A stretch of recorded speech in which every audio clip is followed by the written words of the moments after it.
Hi everyone. Thank you for joining us for a discussion on the Draft Parks and Trails Master Plan.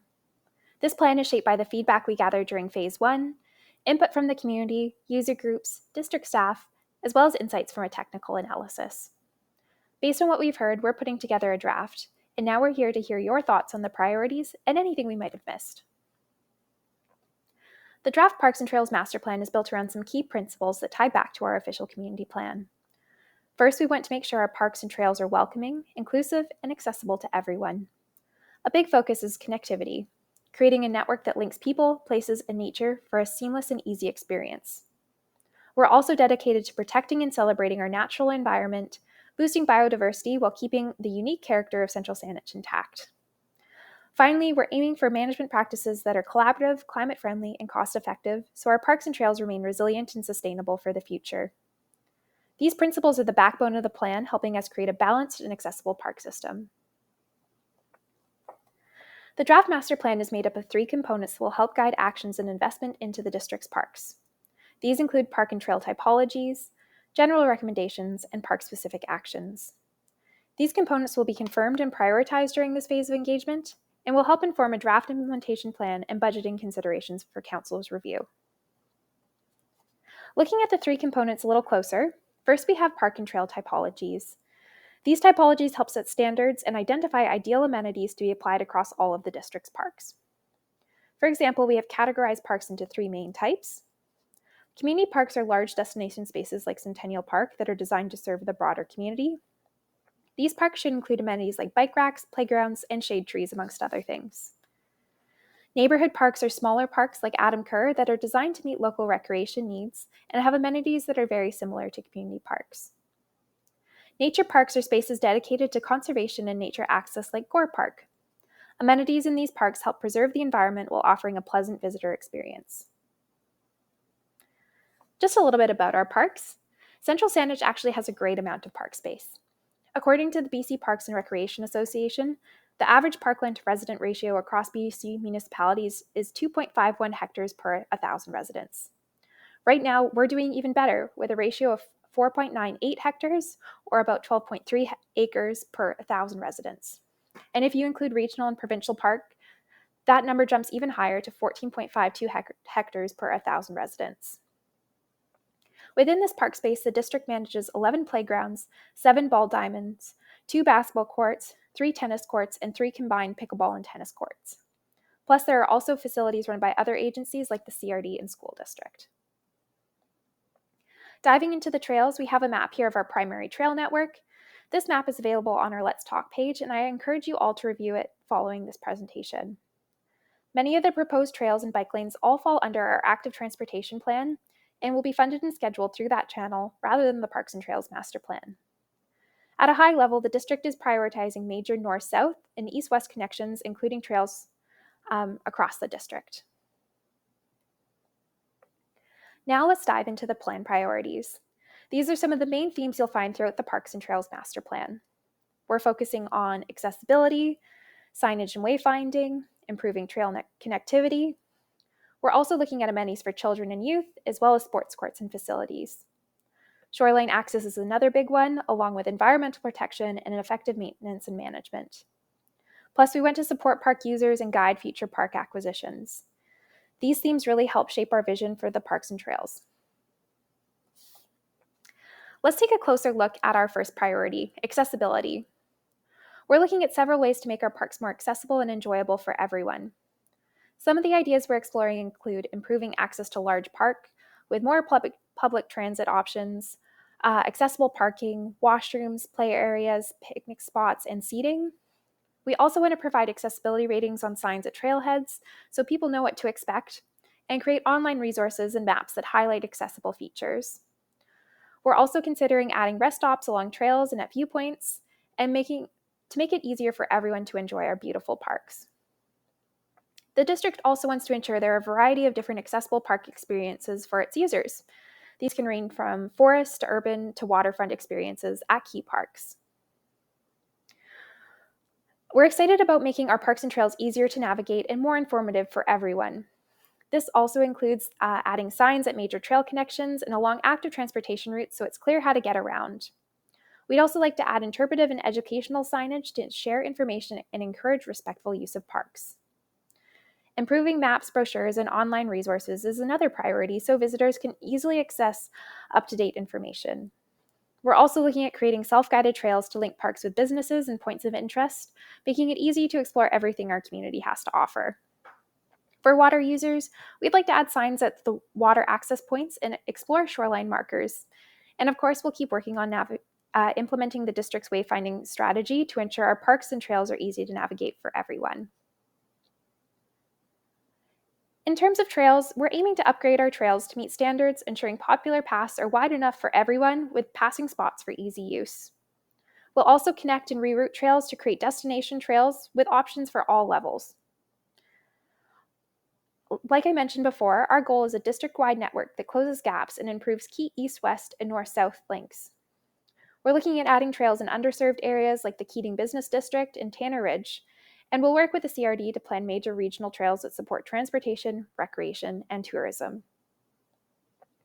For children and youth, we're working to make sure every home within the urban containment boundary has a playground within a 10-minute walk.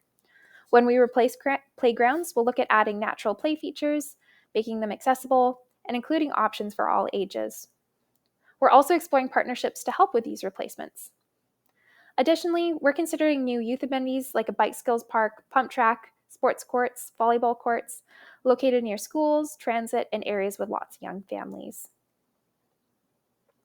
For facilities and sports courts, we're partnering with Peninsula Recreation to improve amenities across the peninsula, including finding space for underserved sports. Enhancing our sports fields and ball diamonds is a priority to extend their seasons and improve accessibility. We're also looking to add multi-use courts and parks to encourage diverse activities and inclusive experiences for all. And for everyone's convenience, we're looking at adding washrooms in some of these locations as well. To improve shoreline access, we're upgrading beach stairs with railings and enhancing non-motorized craft access at Island View and Saanich Bay Park. Another goal of the plan, and this is a long-term goal, is completing waterfront walkways in both Brentwood and Saanich. We'll also improve viewing areas with better seating, add portable washrooms at popular spots. Moving on to supporting park users, we're focusing on creating parks that work for everyone. That means considering the needs of different user groups in our designs. We're exploring multi-use trails where e-bikes and light electric vehicles like e-scooters can be used, while keeping pedestrian areas and sensitive ecosystems free from conflicts. We're also developing a Dogs in Parks program, which focuses on education and etiquette with signage and programming. We're also proposing new off-leash dog parks. So these are dedicated fenced spaces where you can let your dog run free in a couple parks and in village centers. This is alongside the current regulations that allow for off-leash dogs in most parks.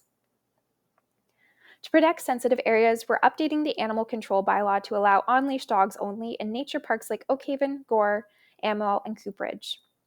We're also ensuring equestrian-friendly trails connect to existing networks for a seamless riding experience and adding equestrian amenities such as horse-friendly parking, mounting blocks, water troughs, and tie-up stations. Moving on to environmental protection, we're focusing on protecting and enhancing our natural spaces. This includes formalizing trail networks and conservation parks with fencing and signage to safeguard ecosystems. We'll use native plants to boost biodiversity and reduce the need for irrigation, while expanding the tree canopy in areas like the Keating Business District and ensuring shade trees near playgrounds and amenities. We're also developing an invasive species management plan for key parks like Butterfield Park and considering wildfire risk by applying fire smart principles in parks and shoreline areas. Additionally, we'll promote green shore solutions to protect shorelines and create natural buffers against sea level rise.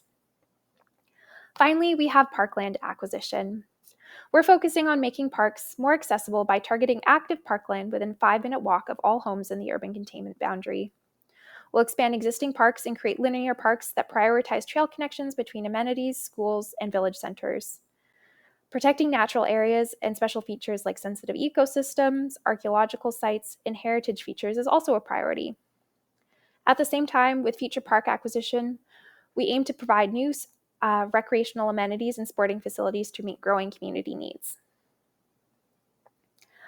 Next, I have here a map showing all the different parks in the district. The plan includes specific actions for many of these parks, but since I don't want to keep you here all night, we won't go through them in detail. I'll attach the draft park specific action section in the chat for you to take a look at and review later. While we can't dive into all the specific actions in detail right now, I do want to share a high-level summary of some of the amenities we're looking at as part of this plan. We're exploring things like portable washrooms at Sinanis Drive North, interpretive signage at Newman Farm, youth amenities in Randolph Park, and a potential new dog park at Hagen Bight.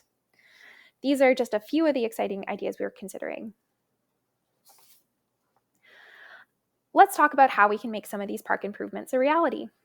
Right now, our funding comes from a mix of taxes and community amenity contributions, but we have some strategies that can help enhance our parks even further.